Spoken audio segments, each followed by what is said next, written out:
Good afternoon, everybody. It is 5:30, which means one very important thing. It is time for the Great Service Comeback. I'm Tony Johnson, your customer experience leader, and I am so thrilled to be here today. Quick programming note, we will be on the air 1/2 hour earlier tomorrow, 5 o'clock Eastern Standard Time. I have a live event with a few chambers of commerce around the Central Florida area, and I want to be there with them. So we will move up our time by 30 minutes. So again, 5 p.m. Eastern Standard Time.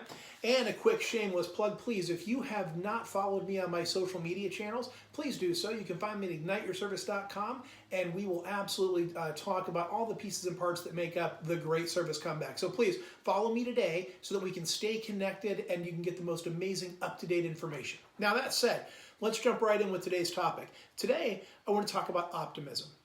And I started thinking about this when my phone rang, and it was a 419 area code number. I used to live up in the northern reaches of the Toledo, Ohio area, and I still have a bank that I got a car loan through that I was very loyal to. They were a great bank, and Huntington Bank is their name. And so I got a phone call from them today, and you know how it is. You're like, oh my gosh, what does my bank want?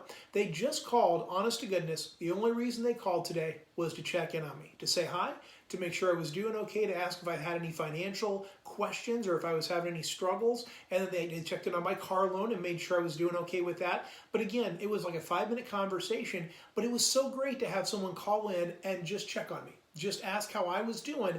And you know what? That reminds me, if you have not done that with your customers, please do that. Please call and check in with your regulars. Make sure they know what your plan is for reopening, because I will tell you, every day I am hearing more and more about what I'm calling the Great Service Comeback, where folks are jumping right in with both feet and getting ready to reopen responsibly and in a measured way and in a very regimented way that's going to keep people safe. But again, it is time to open up, America. So stay tuned for more on that. But when we talk about optimism, I think there's a few things that I want to make sure we dial in on. Please, first and foremost, optimism is not positivity in the face of all, enduring evidence. It is not naivete. It is not just, putting on a happy face when you know you're sunk.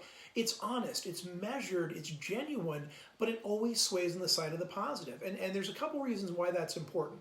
Guests and customers and consumers, they love doing business with positive, optimistic, big thinking companies. It just feels good. Your team, those that you work with and those that work for you, those that you lead, they love it when you're optimistic. So, optimistic leaders are just by nature the kind of folks people want to follow. But it can't be that bright-eyed optimism, that positivity that makes you neglect things inside of your own four walls. You can't not have your processes in place. You can't not deliver amazing service. You can't let your customers or your team, sort of get away with murder when it comes to not following the rules just because you're being optimistic. So you have to make sure that you keep all that stuff in mind, but with a very positive slant. The next part is to think about the contagious nature of positivity and optimism. If you have ever hung out with someone who was negative, if you have ever worked with someone or for someone who was negative, it is an absolute bore. It's a chore. It's terrible. So try to keep that positive sway, mostly because when you come at it with positivity, you will find it's contagious. People will pick up that positivity and want to run with it. They will support you and be a loyal team that will really want to do the right thing with you. And then finally, I think you can't underestimate the power of your vibe. You can't underestimate the fact that optimistic organizations tend to reach a little farther. They tend to move a little faster. They tend to always look for really the next big thing, but they do it from the spirit of, we can do this. They're sort of those folks who say, you know what, we're going to get this done. Now we got to figure out how. And there is some wisdom to that, because it really does push your whole organization to move farther, to move faster, to move better than the rest of the competition because of that positive and optimistic outlook. And then finally, it's just more fun.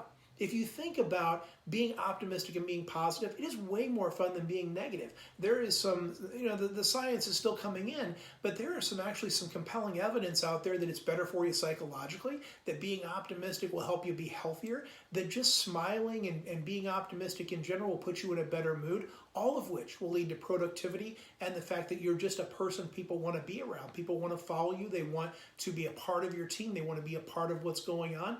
But you always have to make sure you keep a healthy dose of skepticism and realism in there as well. Because if you are a bright-eyed optimist who never sees the other side of that equation, you will find yourself on a path to sort of disaster as well. So too much of a good thing, as they say, is not necessarily a good thing.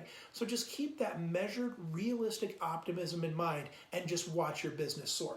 Now, if you want to learn more about this kind of optimistic approach, you can actually grab my book, Together We Serve, on Amazon.com. You can get it on audiobook, you can get it on ebook, you can get it on analog, paperback, just like this old-fashioned thing right here. Have it sent right to your doorstep. It is a great book for you to read before you go back to the Great Service Comeback and as we reopen America. So please know, there are a wealth of resources out there. We can work together. You can visit me on my website at igniteyourservice.com/comeback, and you can see how we can work together. Tons of free resources there, by the way, and also some opportunities for us to deepen our relationship. And please make sure you check out the Customer Service Academy podcast. Every Friday, I dropped a new one in really been a minute since I had a new podcast. Just dropped one last Friday. There'll be another one this Friday morning. Please go ahead and check that out on iTunes. You can download it on the podcast app and enjoy that. And oh, by the way, I always keep them under 20 minutes because your time is valuable, and I want to give you real results, real things you can do right now, because I have spent a lifetime leading teams,